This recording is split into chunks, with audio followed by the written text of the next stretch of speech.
Nailibing na si Charlotte Nicolas noong Linggo, Nobyembre 6, 2022 sa Barracks Cemetery. Si Charlotte ang 15 anyos na miyembro ng LGBTQ na sinabing kinitil ang sarili niyang buhay at napag-alamang 3 buwang buntis matapos ang autopsy. Ang pinaghihinalaang nakabuntis sa menor de edad ay isang tricycle driver. Emosyonal ang mga dumating sa libing, naghihiyawan, iyak ng iyak at nagdadalamhati ang mga kapamilya, kaibigan at kaklase ni Charlotte. Sa kanilang paghahanap ng katotohanan at hustisya ay muling lumapit ang pamilya sa iNews Pasig upang ilabas ang isa pang revelasyon. Agosto ng 2022 nang unang nakilala ni Missy, 18 taong gulang, ang driver sa pamamagitan ng nakababatang kapatid na si Charlotte. Yung kapatid ko, pinakilala niya muna yung lalaki. Pagkaano niya, pinapasama niya na kami sa pagbibiyahe. Sa binibigyan kami ng pera. Tapos, pinapakain niya lang kami. Tapos, mamaya, pag tutulog na kami, papatawag kami sa mga anak niya, sa asawa niya, o siya, tatawagin kami, aakyatin kami ng hagdan, ng taas. Nag-aaway po nga yung mga tita ko dyan eh. Sabi niya, wag niyong gulahin yung mga pamangkin ko, natutulog. Wag niyong nayayain.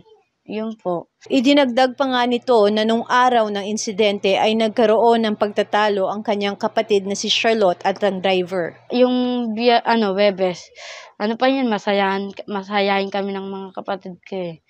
Tapos yung Biyernes na pumasok ng gabi, mga umakyat na ako ng taas eh, natutulog na ako eh.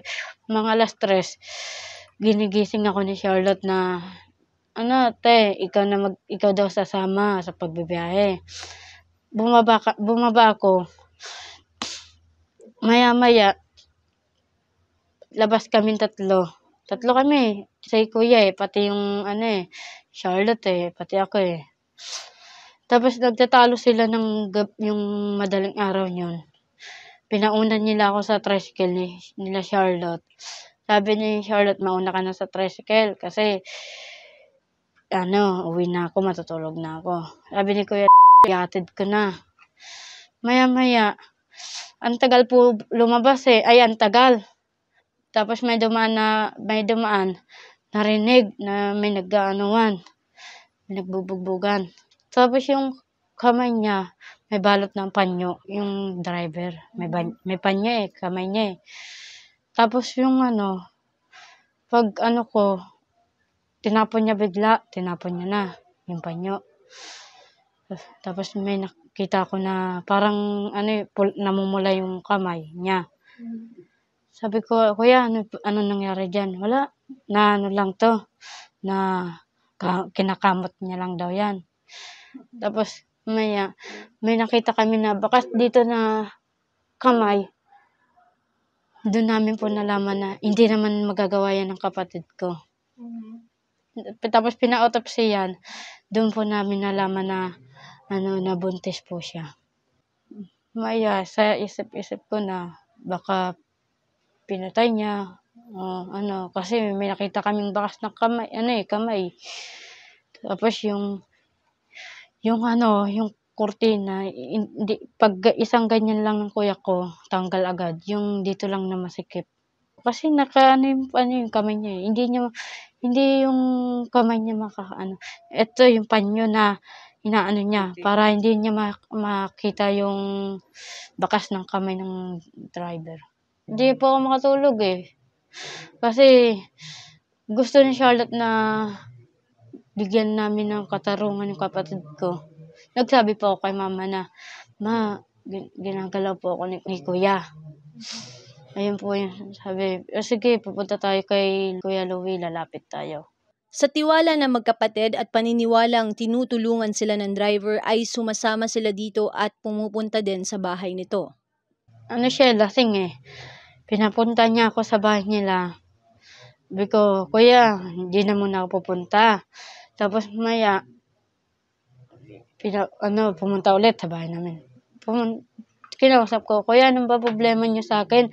Bakit niyo ako pinapapunta? Magkagalit nga kami ni Ate Helen. Tapos yun, yung pinapapasok po ako ng kwarto, hindi po ako pumapasok. Hinila na lang po ako. Doon na lang po nangyari sa akin na inaanuhan. Sa bahay. Opo. Ng 3 beses. Yung unang beses, Ganyan din po. ibang araw. Opo. Wala po. Kasi pumapasok. Yung anak pumapasok. Yung asawa pumapasok. Pinahiga na po ako. Hinubad niya na po yung short ko. Tapos naglalaban po ako sa kanya. Umiiyak. Hindi niya po tinigilan. Pagkatapos ng August, tapos doon, mga buwanan na ginagawa niya po sa amin. Sabi niya, wag daw muna ako daw magsusumbong sa mama ko. Kasi bakit niya tinutulungan yung mga kapatid ko? Tapos kami, hindi tinutulungan. Papa ko tinutulungan. Kainuman pa po ni Papa yun eh. Dahil, ayun na pala po, pangyayari sa kapatid ko na na buntis pala po. Ang pamilya ng magkapatid ay patuloy na humihingi ng tulong para makamit ang katarungan. Actually ngayong araw 'no, nagulat akong lumapit sa akin 'tong mag-ina, yung nanay ni Charlotte at yung kapatid ni Charlotte 'no. Meron daw silang sasabihin sa akin kasi umiiyak nga. Akala ko ano naman yung kanilang sasabihin at may pagtatapat nga raw yung kapatid. Ako ngayon nagpapasalamat 'no, sapagkat pinagkakatiwalaan nila ako 'no, na ilabas 'tong katotohanan na matagal na kung matatandaan niyo based sa mga interview niyo sa akin last time 'no, kinakausap natin yung kapatid, hindi naman siya nagsasalita. Ngayon kanina nung tinanong ko, "Bakit ngayon ka nagsabi?" Kagawad hindi ko na po makayanan dahil lagi humihingi daw sa kanya ng hustisya yung kapatid niya na si Charlotte 'no. So, tinanong ko kung ano yung at pinagtapat nga nung kapatid na pati pala siya ay pinagsasamantalahan nung tao na ito 'no. So, ang hirap talagang masakit bilang isang ama na makarinig ka ng ganitong sitwasyon o kalagayan sa isang ganitong edad na nawalan ka na nga ng anak, yung pati pala yung isang anak mo pinagsamantalahan pa 'no, ginawan pa ng hindi maganda. Naghahanap sila ng katarungan, eh. So, sa ganito man lang pagkakataon makatulong tayo, eh, para sa pamilya nito, eh. Pati para dun sa namatay. Actually may proseso naman 'yan. So, talagang bago naman 'yan kasi, in-autopsy naman 'yan. So, bago makapag-file 'yan, check muna yung autopsy para maging parte 'yan ng proseso yung dokumento 'no. So, hintayin tatanong ko nga sa kanila, ang sabi nila ay basta mga etong November 14 baka lumabas yung autopsy. So, 'pag siguro maaari ng mag-file ng kaso. Katulad ng sinasabi natin paulit-ulit, yung ganitong krimen ay walang pagkakataon sa batas 'to, eh. At, bilang isang magulang nananawagan din ako sa mga magulang na katulad ko na bigyan talaga natin ng pagpapahalaga at importansya yung ating mga anak. Dahil baka hindi natin alam, meron na pala 'tong mga kinikimkim 'no, at, baka maging huli na yung lahat.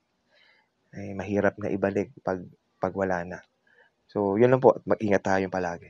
Ang iNews Pasig ay bukas para sa panig ng mga sangkot. Ako si Luan Peñano para sa latest ng iNews Pasig.